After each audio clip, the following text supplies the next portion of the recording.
I think a big common misconception is supply chain is not just buying stuff, right? Like it is truly going out and securing a platform that allows you to operate in your environment.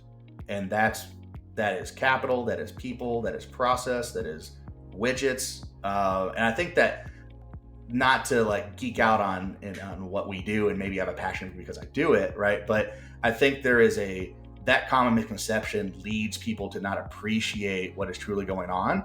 And when the proverbial kind of crap hits the fan, like we saw during COVID and we saw during other geopolitical events, that's what breaks first, and that's what causes the most trouble.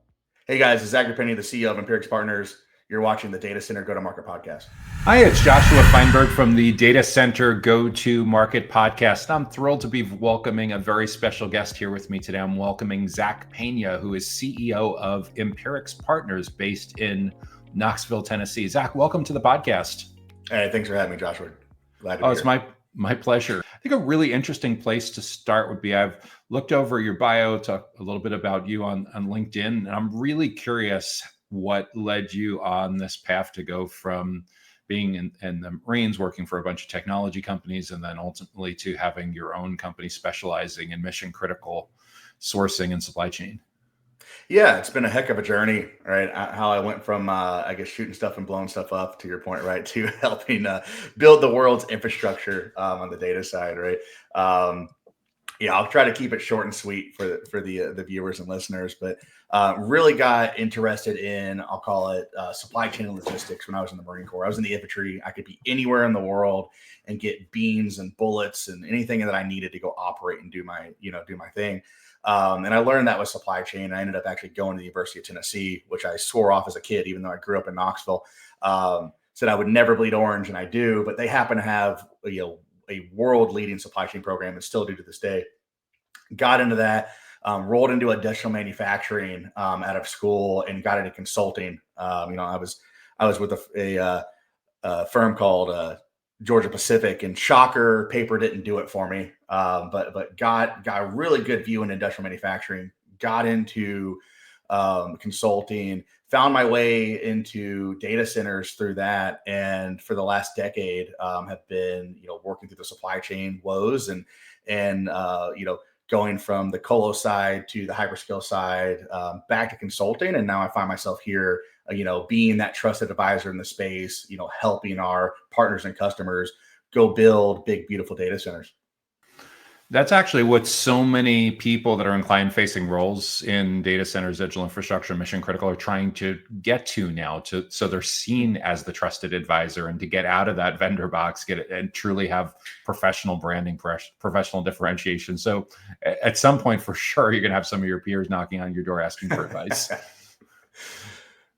And speaking of advice, I'm really curious, if you were back on campus and you were brought in by one of your former professors to give a talk to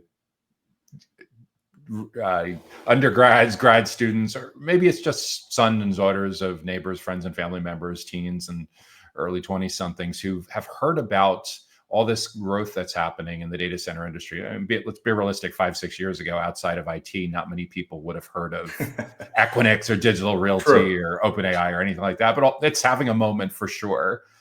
So I'm curious, in that kind of situation, if someone approaches you, what advice would you offer them to look at what some of the careers might look like, especially if they're interested in less technical types of paths, if they don't see themselves being a developer or an engineer? Yeah, I mean, there's a plethora of opportunities in the space, right? To your point, ranging all the way from construction to supply chain to the technical side. And it's one of those things where, and I spoke to a class probably about 6 months ago, and it wasn't on this topic. It was entrepreneurial class, but I did broach it, and I said, if you're wanting something that is going to be the lifeblood of basically society, and already is in the future, this is the industry to be in, right? And you don't have to know what you want to do the first time. It's just getting into it and experiencing it. And it's a beautiful place, not only for the opportunity of today and tomorrow, but also just the general opportunity of being around great people, highly intelligent individuals that are forming, what we will live in for the future. And it's fun. It's exciting. And I think, maybe I've met one person over the last decade that I truly didn't like. And everybody else has been amazing, right? And so great work opportunities, great culture, and great opportunity. And you can't find that in a lot of other places. So the challenge is, how does a college student experience that when they still have a chance to try it out and sample a little bit in terms of getting around to internships and part-time jobs? And I guess that's the biggest challenge, is building up their network with their professors to figure all that stuff out. It is, but the cool thing is, I mean, you can look at these, head of engineering or head of construction, or you name it, position in some of these end users or developers of today, and they started in trade school, or they started as an intern, or they started, I mean, and the ability of upward mobility in this space is tremendous. Yeah, and so much capital going into it. The hiring is just, it seems like there's going to be perpetually shortages in major areas of operations and technology and facilities for years into the future. And just when they think they have it covered, you look at the average age and you realize that there's a lot of baby boomers that are retiring, and the next generation needs to come in and take those places. Agreed. Zach, I was alluding to before that you're ahead of the curve a little bit on some of the professional branding that you're doing and positioning yourself as a trusted advisor. If you were to run into someone you worked with 8, 10, 15 years ago at a conference, and you sense that they were a little bit burnt out, they're trying to figure out what they should do for the next chapter in their career. You get together over coffee or lunch, and they're really curious for your insights on what they should be thinking about next to get back on track and stay in something related to mission critical or digital infrastructure. Yeah, I mean, I'd really want to dig in and say, okay, what are you passionate about, right? Because I feel like as long as somebody can associate their passion with what they do on a daily basis, they're going to love what they're doing, regardless of the title, of the position, or of the overall industry. And there's a lot of passions that I think that can fit into the box of mission critical. Be it the technical, construction, supply chain. I mean, you name it. There's just so many disciplines. And the beautiful part is that it's all people, right? And so if you love working with people, this is the place to be. If you don't, and you want to be a hermit, I don't know what to tell that person, right? They might need to find a different industry to work in. But no, I mean, really getting to the root of it and figuring out what that individual's passion is, and trying to reignite that within a space that has a lot of great potential pathways. So with all of that in mind, with trying to reignite their passion, what gets you excited? What gets you passionate about when it comes to solving some of the really big supply challenge companies, with hyperscalers, with different kinds of data center operators, with different kinds of enterprise IT companies that you've worked with earlier on in your career or that you currently work with? Great question. I think the thing that gets me up in the morning is that I geek out a little bit. I love doing jigsaw puzzles upside down in the dark, right? That's just a passion I have. When I was a kid, I loved, any type of puzzle, word search, you name it. And I've kept that passion throughout my entire life. And I'd say this is a great place to do it. And I think how it applies to my day to day is, as a trusted advisor, it's not my job to give you what you want. It's my job to give you what you need, right? And I think solving that problem, or fitting those puzzle pieces together for the right people at the right time, is how we build those go-to-market strategies from a supply chain perspective for our customers. And that involvement, that path, and that journey that we get to go on with our partners is why I love what I do. So if you were having a conversation with someone that's relatively new to this industry, and they didn't really even understand the difference between the operators and the technology companies and the facilities and the construction and the real estate, what parts of the data center ecosystem do you typically work on with these supply chain sourcing kind of projects? Do you work just primarily on facilities and construction related projects? Do you also work with IT folks? Yeah, I mean, we look at the supply chain as a supply web, and we look at it very holistically, right? And so when you look at the supply web, you view that every single thing is an input, and then you're figuring out what those inputs are developing as an output. And so, yes, as Empirix, we look at all of the capital equipment, or OFCI or CFCI equipment, as one may call them, or owner furnished, contractor installed, or contractor furnished, contractor installed. But we also look at the overall services that are in support of it. So your general contractors, your A&Es, architects and engineers, your commissioning service providers, We've even got down to sourcing geotech, or making sure that the soils and everything that you're going to go build this data center on or facility are suitable and can actually manage the weight and everything else that you're going to put on it. And so we really look at all of those things, and that's why I said at the beginning is we give our customers what they need, not what they want. So they might say, hey, we per this design, we're going to go try to put a square peg in a round hole. Wait a minute. We can either, massage that into a square peg and a square hole, or we can say, hey, let's blow this thing up completely, and you need to think about this differently. And so it's not only the supply chain of the widgets that we bring, it's the services, it's the mentality and the mindset that are all 100% equally as important when you're looking at all the inputs into this overall machine that is going to produce a data center. For a typical hyperscale facility, is it dozens? Is it hundreds of moving parts? Is it thousands of moving parts? How complicated does this actually get? Yeah, I mean, I guess, do you want the paraphrase version or the full list? Because it is pretty complicated. But in all seriousness, I mean, you have sites, we have a project right now down in the Southeast that they have over 5,000 pieces of individual equipment that are coming to that site within about a 6 to 8 month period, which from a scale perspective, that might not make sense to all of the listeners and viewers, but to put that in perspective, you're looking at bringing, I'll call it tractor trailer size pieces of equipment in droves of hundreds and hundreds, and even, like we said, thousands of pieces onto a piece of property that is in active construction with potentially hundreds of moving individuals going through a large amount of different tasks all at the same time, right? It's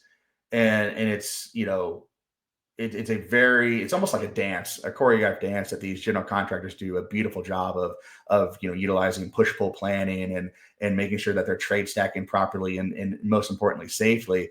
And so it's not only the equipment coming on, it's also all of the parts and pieces and people and trades that are interacting with this equipment in a very synchronized way. Are these typically projects that require that you travel to the sites and physically inspect for quality assurance and lining up with the specs, or can most of this be done remotely?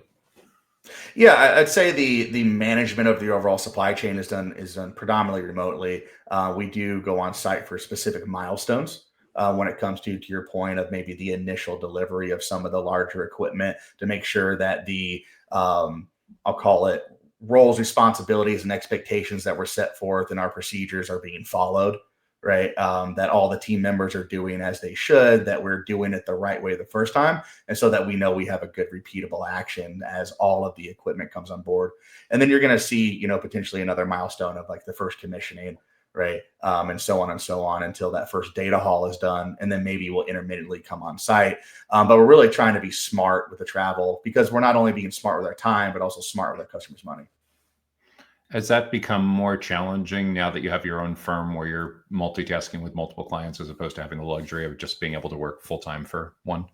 Basically being the chief procurement officer for multiple entities. Fractional, yeah, right? Fractional exactly. CFOs, fractional CTOs, fractional CMOs, fractional supply chain executives.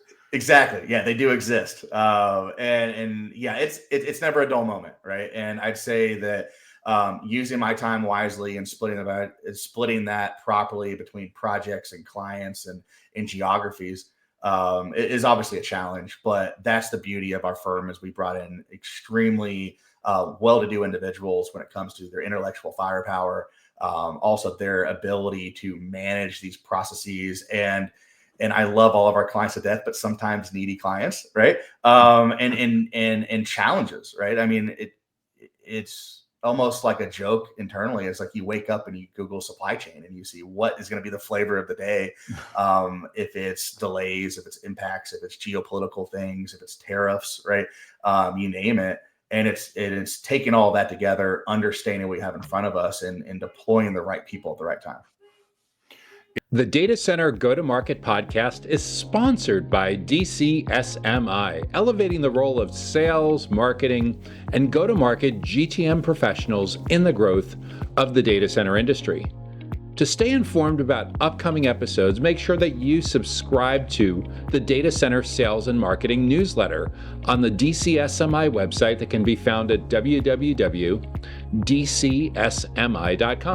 Again, that URL is www.dcsmi.com.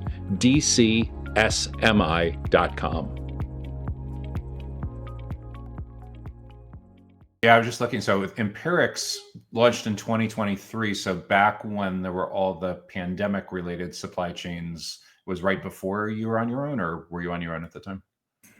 Yeah, it was really as things were kind of calming down, but those are the bumps and the bruises and the shirts that we got that we lit on fire and got again, if you want to call it that, experiences that we are the lifeblood of Empirix. So when I was at NTT Global Data Centers, running the supply chain there during COVID, and also at Microsoft pre-COVID into the very beginning days of COVID, those things are what we really had to learn from and understand and say, man, if I would have had a trusted advisor, I would have had a right-hand man or woman to help me through this, and to really be that that proactive thinker, that holistic visualization that we provide, what would that look like?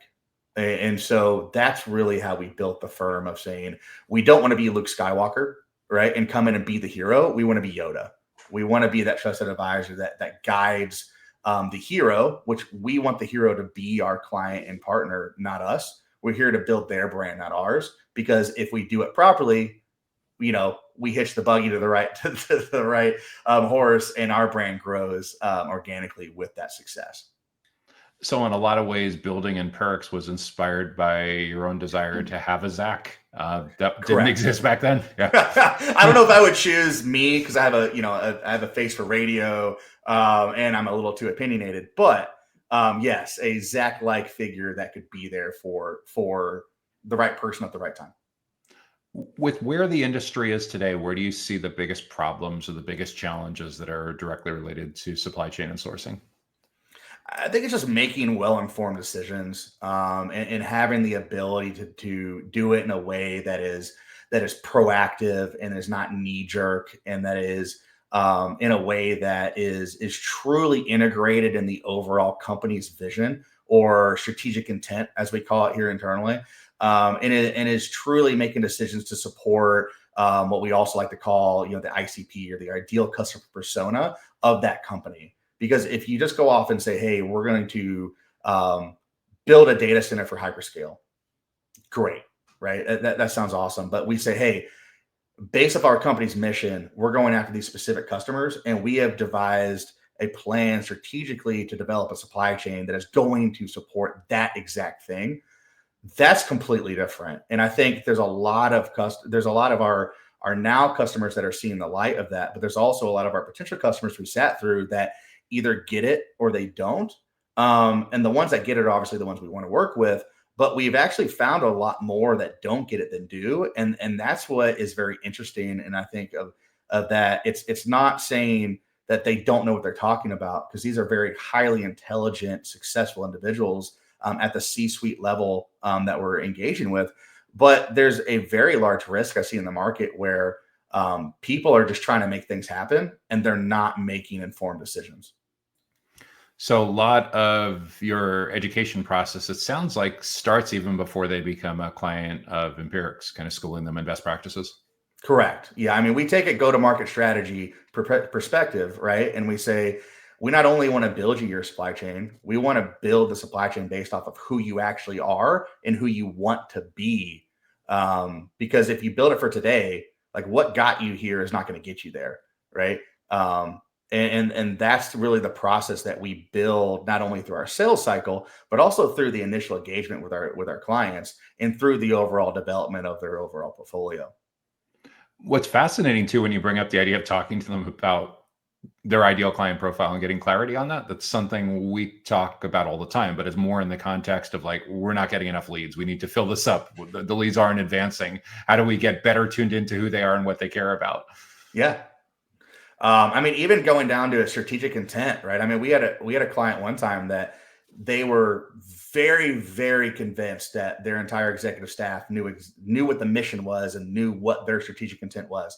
And we put them in a room together and we said, okay, this is what we've been told it is. And we had very well-to-do executives look at each other and go, what does that word even mean? And we don't know what that is. And we're like, okay, this is why, instant validation of why we're doing this, which is great. Yeah. But it just shows that you can have, people that have been extremely successful in their past and have come together to go do great things. And even at the smallest, probably almost swept under the rug moment of saying, yeah, we're aligned on our mission, they weren't. And if they're aligned on that, how does that trickle down and snowball into everything else that they're doing and potentially cause havoc? So when you talk about intentionality, there's tens of millions, hundreds of millions or more that are at stake with getting it right. We talk about the same thing. It's just, we're talking about personas, we're talking about segmentation, personalization, buyer's journey stuff. Correct. And it's really interesting, the parallels with the kind of workshops and the kind of facilitating you have to do to get the right people together around the table, talking about the right kind of ideas and aligning and getting clarity. Yeah. I mean, I think a big common misconception is supply chain is not just buying stuff, right? Like it is truly going out and securing a platform that allows you to operate in your environment. And that is capital, that is people, that is process, that is widgets. And I think that, not to like geek out on what we do and maybe have a passion because I do it, right? But I think there is that common misconception leads people to not appreciate what is truly going on.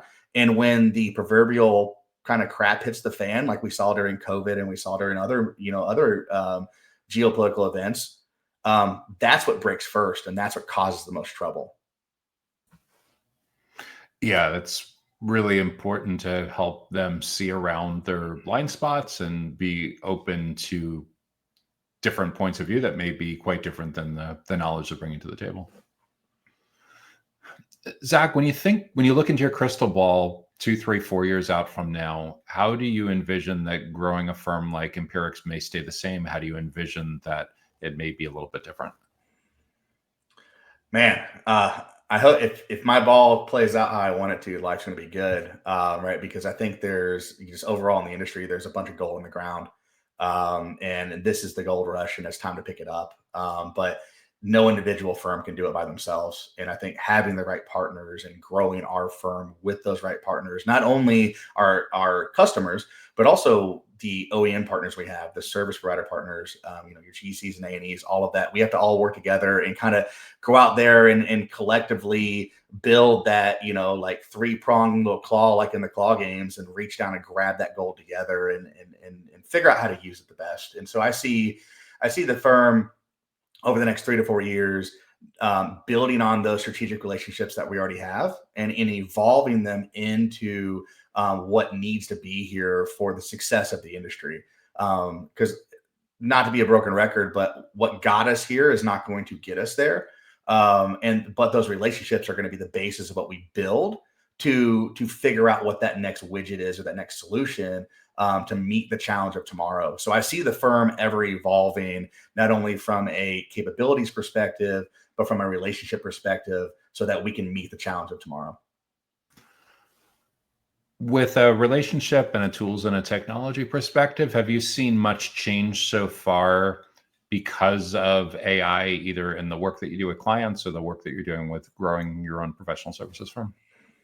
I'd say the biggest thing is I can tell when someone writes their own email or builds their own slides, right? which is a beautiful thing, because sometimes AI hasn't gotten to the point to where it speaks like like the layman does, which is always enjoyable to see. But in all fairness, I think the biggest thing we've seen is just increase of productivity. We've been able to integrate AI into our own internal systems. We've been able to integrate automation driven by AI, right?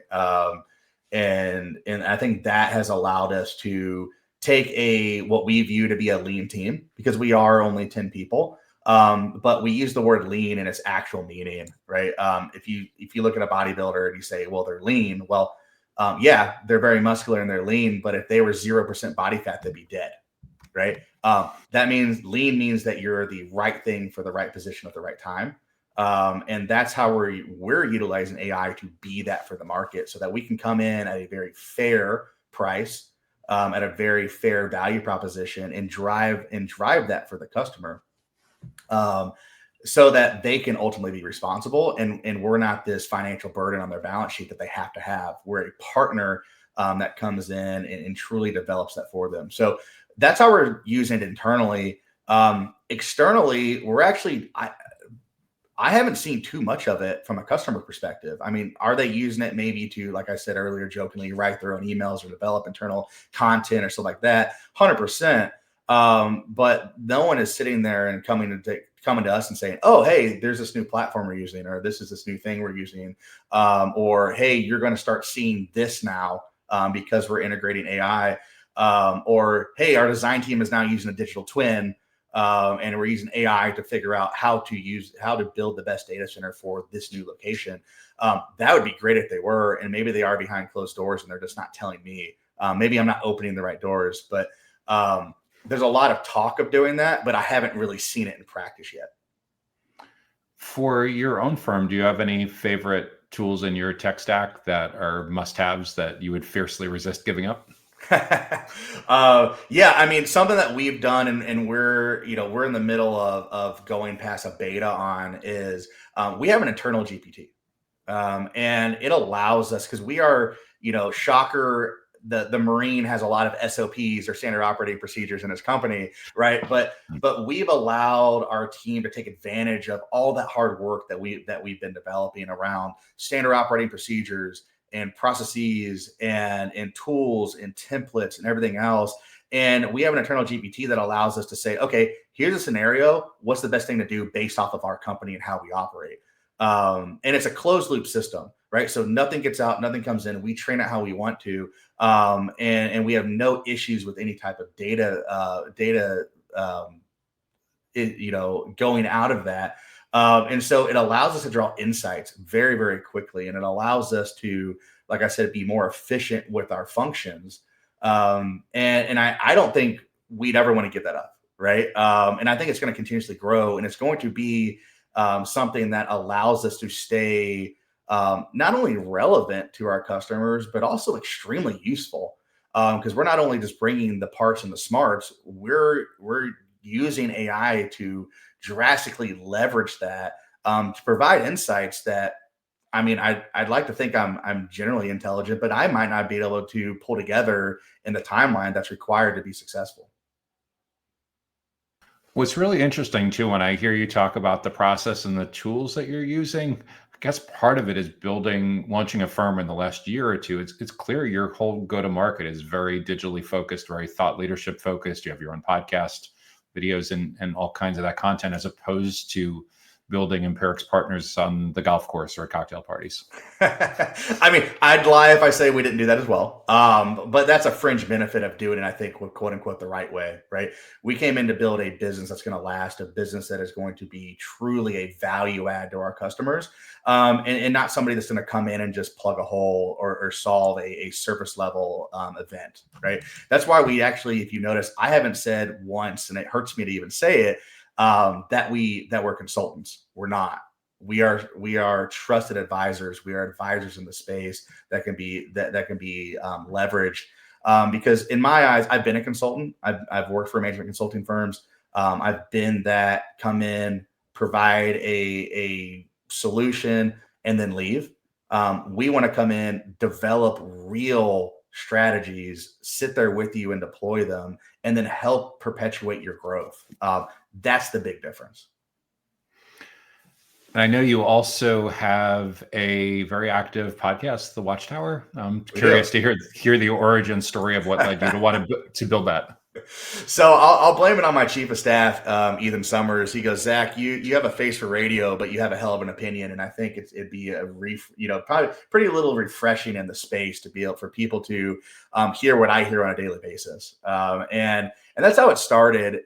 But we took a little different approach. We didn't want to come in and say, "Here's our opinion on this subject." We wanted to come in and say, here are the things that are happening, and here are mindsets, and here are approaches, and here are ways that you can actually go solve these problems, and here's how we're doing it. And we have no problem putting some of our secret sauce out there, just due to the fact that, and I'm not claiming to be like a supply chain like savant, right? But you can go out there and watch Tiger Woods hit a golf ball and watch him hit a hole in one, and he can tell you exactly how he did it. But the likelihood of you going out there the next day and doing the same thing is pretty unlikely. And so we have no problem sitting down and publicly talking about how we see the market, how we view the market, and how we're interacting with it, because we believe that the secret sauce should be shared, because we're not the only ones that need this. Yeah, it's very much a global 7/24, 365 ecosystem that opens up opportunities from all over, but also Correct. presents competitive issues from all over. So if you want to, we always talk about that if you want to engender trust, being transparent, educating, and building trust are a huge, huge part of sales and client account management going forward. Yeah. And we're real, right? I mean, we're not just a slide deck that says all these cool things. We're real people that have real ideas, that have a passion to come work with you and for you. Zach, I know you talk with a lot of people throughout the ecosystem on a regular basis. Do you have any ideas on who would be a couple of good people to interview next for the Data Center Go-to-Market podcast? Yeah, I mean, there's a lot of great people we interact with, both on the, I'll call it supplier side, the end user side, and the support side. And I think somebody that would be really interesting for you guys to go after next would be on the end user. So, I think maybe like a Jeff Uphughes from DC Blocks, I think would be great. Tremendous insight, tons of opportunity to learn from that gentleman. I think somebody like maybe a Paul Rambo from Digital Crossroads. He's a Navy nuke. You might have to edit a couple things out of the podcast, but I think the amount of great experiences you would get from that gentleman would be amazing. Gosh, I'm trying to think of some others. Jim Gow. Such a smart man that just gets it. With Phaedra, I mean, their product that they're putting out to the market with automation services for the mechanical side of the house is phenomenal. I think any of those gentlemen would be great. I mean, Holly Montrose from ABB. I got to get a female in there, right? I can't just give you only male names. But Holly's amazing. She's actually been on our podcast before, and just a very passionate individual that just loves the space and likes to talk about it. Yeah, those are all fantastic. I really appreciate that. And we're actively working on the same issue, making sure that we put out a balanced collection of experts. And in some groups, in some seasons, we've done better than others. I can't quite put my finger on it, but it feels like our acceptance rate isn't quite it's not quite as easy to book interviews with both. And we want to try to fix it, because we know diverse opinions are really, really important to having great teams and great perspectives. We've done well with getting to different nooks and crannies throughout the ecosystem, and it's turned out to be a lot more global than we intended. But yeah, for sure, it's a work in progress. Zach, if someone wants to learn more about you or connect with you, is LinkedIn the best place to start to learn about you and Empirix? Yeah, LinkedIn's great. Obviously, reach out there. We also have, empirixpartners.com to give a very high level overview. I mean, to be brutally honest, that needs a facelift. We've had it for about 2 years now, and it's still great and can show people what we do. And there's obviously ways to connect with us there, and or anybody within the firm that you find out in the wild at an event, right? Like a 7x24 or a DCD. We're always at those, along with, the network, right? If you want to hear about us, ask about us, because we really thrive by how we approach the market and the passion we bring to it. So reaching out to the OEMs that we interact with on a daily basis, saying, hey, I want to learn more about Empirix. Tell me about them. I might have just put a nail in my coffin, right, on a couple of those conversations, but I think they're gonna see a pathway to that they enjoy working with us. Same on the GC side, same on the some of our current customers as well. But I think that's there's a wide plethora. And if anybody wants my cell phone number, let me know. I'm happy to give it out as well. So. No, that's terrific. I'll for sure include links to your LinkedIn profile and company page and website, along with in the show notes and the blog post with this. This has all been terrific. Zach, I really appreciate you sharing today. It's been fascinating to learn about getting Empirix Partners launched and the kind of work that you do with your clients and how it was inspired by your earlier career experiences, and really opened my eyes to a part of the data center ecosystem that I don't often get to learn about. So this was terrific. Really, really appreciate it. Yeah, thanks for having me on, Joshua. Thank you, Zach. The Data Center Go-to-Market podcast is sponsored by DCSMI, elevating the role of sales, marketing, and go-to-market GTM professionals in the growth of the data center industry. To stay informed about upcoming episodes, make sure that you subscribe to the Data Center Sales and Marketing newsletter on the DCSMI website that can be found at www.dcsmi.com. Again, that URL is www.dcsmi.com.